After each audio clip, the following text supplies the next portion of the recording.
Exactly 1 year ago today, we were all out here on the sidewalk praying for an end to the abortion facility here in Las Cruces. September 2014 that we learned that there was an abortion facility opening right here in Las Cruces, New Mexico, which is the city of the crosses. New Mexico is considered the late-term abortion capital of the country. The community responded immediately with our first 40 Days for Life campaign. But when that campaign was over, we knew we needed to do something more. We needed to continue our efforts. I knew from my experience in El Paso that a sidewalk presence was necessary. If this facility is operating full-time, fully staffed, fully funded to harm the women and the children of our community, how could we as a church only respond part-time? Never thought I could do that. Stand in a sidewalk, a very busy street, probably the busiest street in our city. And none of us in Las Cruces really knew what we were doing. We really didn't know how to sidewalk counsel, and we'd had such a difficult time here with our sidewalk outreach because of the logistics. It was so hard. Legally, we could only stand in the front at the end of the driveway. Where we could stand, the outreach was incredibly difficult because most of the traffic coming through was going very fast. It was going to other businesses. It was always a decision, do we stand in the back, do we stand in the front? We knew that the clinic workers were probably keeping an eye on us as well and seeing where we were positioned and then directing their clients to leave the opposite direction. Abortion facilities are updating their strategies every day. They love when pro-lifers are, scattered over here or scattered over there, and there's not an organized effort because they know how to deal with that. They're organized, they're working together at regional levels, at national levels, and sometimes at the local pro-life levels, we're kind of working with little pocketed efforts. But we knew that if we just tried to reinvent the wheel and we just tried to do it our way, we were going to fail. Instead, we actually needed to learn from cities that had been successful. He looked at what was working well in other locations across the country. Going to these other Coalition for Life offices, learning from Sidewalk Advocates for Life, learning what works, what does not work, why doesn't it work, how can we tweak that so that it works here in Las Cruces. Well, especially the Coalition for Life in St. Louis. We were really inspired by the video produced by Sidewalk Advocates for Life on the St. Louis method. So we started testing that out and we started seeing results. We started having people stop. We started having saves. We started having people redirected to our local pregnancy center.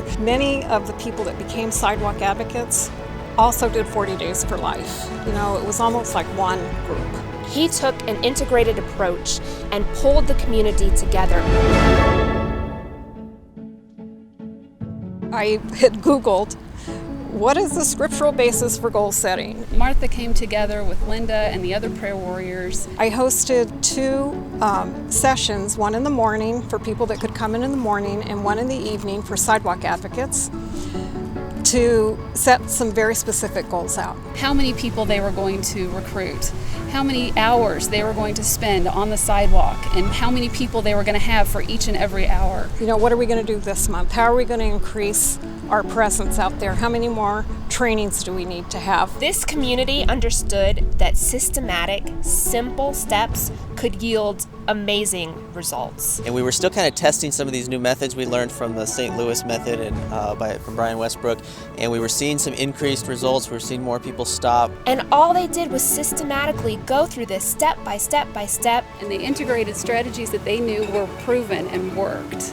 And they put that all together so that they could build a timeline to shut that facility down. We had an advocate on the sidewalk, and it was kind of funny because they actually called me and said, I've been out here, praying for an hour, and I just noticed that there's signs down. All their signs were gone, and it just was such an overwhelming feeling. To be honest, at first we weren't even excited, we were suspicious. It was like, what are they up to? What are they doing? Are they going somewhere else? Are they changing ownership? What's going on? He found out that their business had been affected by 10 to 15%. That's all it takes to shut down an abortion facility. In spite of ourselves, in spite of the difficulties, in spite of the frustrations and the challenges, in spite of the fact that this is the late-term abortion capital of the country, and then in spite of the fact that there's no laws here, to help us that are on our side. And all those hours standing out there in the wind and the rain and the heat and the cold, it didn't matter. It was all so worth it. It was almost incomprehensible, the feeling. We saw God, in spite of all of those challenges, answer those prayers.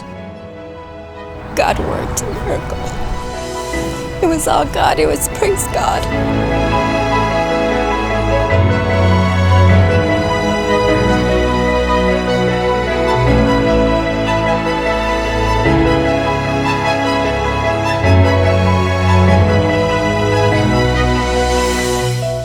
The message, I believe, out of Las Cruces is that you can do this. It can be done anywhere.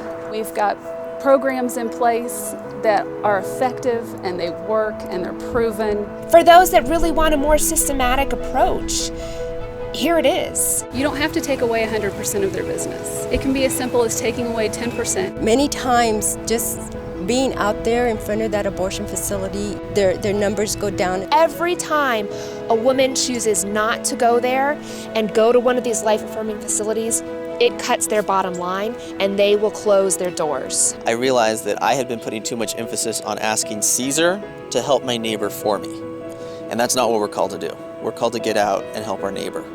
And that's what Sidewalk Advocates for Life and 40 Days for Life helped us to do in Las Cruces. If you're thinking about becoming a sidewalk advocate and you're not sure, you think that's not something that you cannot do, that's what happened to me. I didn't think I could do it and I did it, and it was so rewarding.